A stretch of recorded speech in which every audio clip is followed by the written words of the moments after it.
Welcome to the Libraries and Weight Rooms podcast, your trusted source for simple strategies to improve your mental and physical fitness. Throughout this podcast, we will discuss how you can manage your mental health by practicing mental fitness, building emotional resilience and curiosity to handle life's challenges. We'll also highlight the crucial link between physical fitness and your overall mental well-being. My name is DJ Ligori, and I want you to realize that you are not alone with this challenge. Thank you for taking the time to listen, and welcome to today's episode. All right, what is up, everybody? Welcome back to the Libraries and Weight Rooms podcast. My name is DJ Ligori, and we are officially on episode number 114. And thank you all so much for taking some time out of your day to tune in to today's episode. Today, we are actually going to talk about toughness.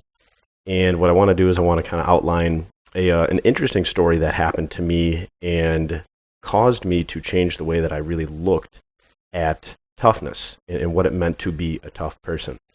And so today's podcast is actually inspired from Daily Diamond number 298.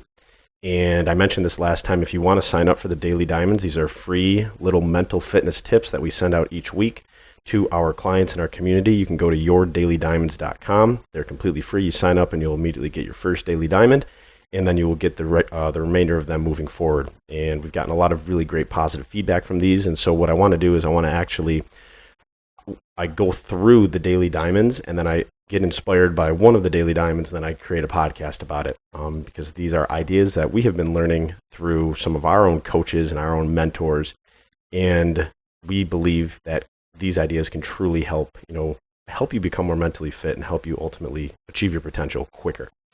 And so the story that I want to start off with today around toughness is, I remember when I was in high school, my basketball coach, he asked us, he said, who were the toughest guys in the NBA? And the answers that we gave, we said guys like Steve Nash, Dwayne Wade, LeBron James. The majority of our answers were really geared towards the physicality of the person. It really wasn't necessarily the mentality of the person. It was really just their physical nature. And so he said, all right, he said, who are the toughest guys in school? And my buddies and I, we basically said all of the guys who get in fights, all of the guys who get suspended and all of those, like the bad people, right? And it was typically guys who we were talking about. And we realized right then and there that we were associating toughness with physical nature. There was never nothing that was necessarily mental about us, our answers for the NBA tough guys and the tough guys in school. It was all just a physical representation. And so in that moment, I realized a really, really crucial lesson about physical toughness versus mental toughness, and what we've come to believe that there really is just one general toughness. And I remember I asked my sister once to write Scott Gibbs and myself a one-page report, essentially, on what it meant to be tough. And in that essay, she said some of the toughest people she knew could not do one push-up. And I thought that was a really interesting point, and it kind of connected to this, where we have grown up to view toughness as this physicality. How much weight can you lift? How strong are you physically? How big are your muscles? How many miles can you run? When really the underlying cause of toughness is all rooted around our mentality and this quiet, kind of subdued, in the background type of belief and action. And so the idea here is that toughness is actually one of the quietest things we can do. Toughness is essentially making the right decision in the face of discomfort. We know that if we make this decision, it's going to be uncomfortable, yet we are tough enough to realize that and still go through with making the decision, even though we know that there's going to be something uncomfortable coming back our way. And as I was preparing for this podcast, I thought to myself, I said, what are a couple interesting examples of toughness that we don't necessarily think are tough, yet they require us to make difficult decisions that we know are essentially going to give us discomfort in return? So for example, toughness is the guy or the girl who doesn't talk bad about someone who isn't there to defend themselves because they know that it's just not the right thing to do. Toughness is the guy or the girl who makes their dinner instead of ordering out for the third time that week. Toughness is the guy or the girl who apologizes to their friends or their loved ones when they did something wrong. Toughness is the guy or the girl who admits their failures and reflects on their insecurities to try and improve upon their behavior. See, so all of these examples don't require any physicality. It merely just requires a decision. And in some of our first ever Acres of Diamonds mental fitness classes and programs, one of the first topics we ever discussed was toughness.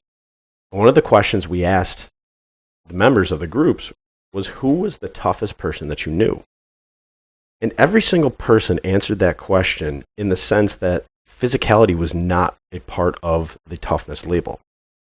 We were talking about grandmas. We were talking about dads, moms, sisters, aunts, uncles, brothers, friends, teachers, coaches. And none of them said it was because of the way that they looked or the muscles that they had or how strong they were. It was because of the adversity that they could withstand and then continue to go forward. It was because of the decisions they made when they knew it was going to give them discomfort in return, yet they knew it was the right decision to make. See, as we all go on our journeys of personal discovery or mental fitness, right? Really trying to do a better job of understanding our emotions and managing those moments of stress or those moments of anxiety, we realize that this is all a very quiet game. This is a lot of introspection. This is a lot of looking inwards and being honest with yourself and being vulnerable enough to say, all right, why am I actually feeling this way? Where is this stress possibly coming from? What's the deeper meaning behind the way that I'm feeling? See, because mentally fit people, we do this in a quiet manner, right? You can think about like the person who like walks into a room and they don't tell everybody how strong they are. They don't tell everybody how great they are. They're just calm and they're assessing the situation. So I want us to like take a step back and understand the depth of what it means to be resilient or tough or gritty. It requires a lot of alone time. It requires those mile-long walks where you just kind of think about what you're thinking about. I think we can learn so much by taking a step back and actually asking ourselves these difficult and uncomfortable questions, because that's what I personally believe tough people do. We're okay with getting into these points of, ooh, that's a little uncomfortable. I wonder why that feels uncomfortable. Ooh, that's a fear. Why do I actually have that fear? And if we take the time and make those tough decisions to actually shine a light on those tough moments of our lives, we can actually get better and move forward from them, right? They don't become this monster that's lurking in the shadows, waiting to jump on you and scare you in some moment. And so the main concept here that I wanted to connect with mental fitness is that mental fitness is quiet, and it requires vulnerability, and it requires us to take the time to look inward and be honest with ourselves, because this is a tough thing to do. And it's just like physical fitness. And Ed Milet is one of my mentors and coaches, somebody who I've studied a decent amount, listened to a couple of his podcasts, and he's a fantastic, fantastic leader within this space. And he once told a story about how he was at a gym, and there was this woman who was in, I believe, a wheelchair, and she didn't have any makeup on, she didn't have her hair done, no fancy clothes, and she was wheeling herself around and basically exercising and lifting small little dumbbells. And Ed Milet said, do you realize the amount of courage and toughness that requires? She doesn't look like all the other girls in their fancy outfits taking pictures and things like that.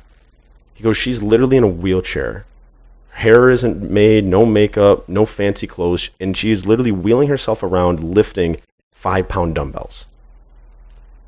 Do you realize just how much toughness that requires to not be so worried about what other people are thinking about me?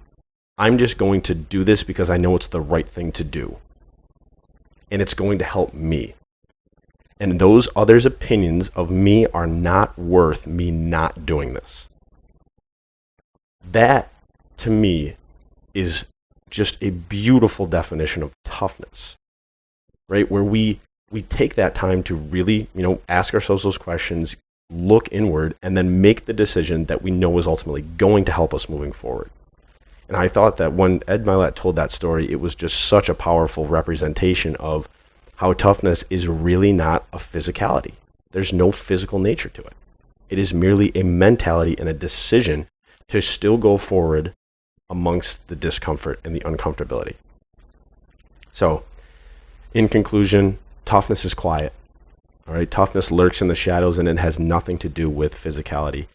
And toughness requires that solitude. It requires intention and making the difficult decisions that you know you need to make. I'm a firm believer that there is more solutions than problems. And we know what we need to do.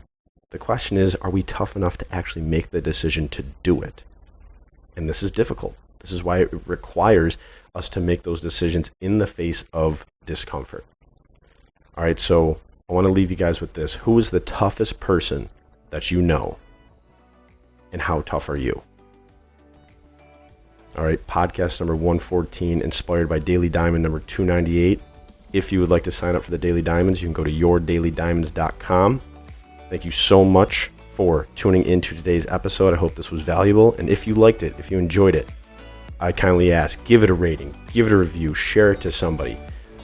Do something that you think might actually help yourself or somebody else regarding being a tougher individual. So thank you guys so much. Everybody have a great week, and we'll talk to you guys soon. We'll see you. Thank you for listening to today's episode of the Libraries and Weight Rooms podcast. If you received something interesting from today's episode, we would kindly appreciate if you could leave us a rating or a review, or even share this podcast with someone you believe needs to hear its message. The Libraries and Weight Rooms brand is a division of our parent company, Acres of Diamonds, where we are on a mission to end mental suffering through mental fitness. If you would like to learn more about our mission and support this cause, please visit our website at www.youracresofdiamonds.com. Take care, keep leading, and we will talk to you soon.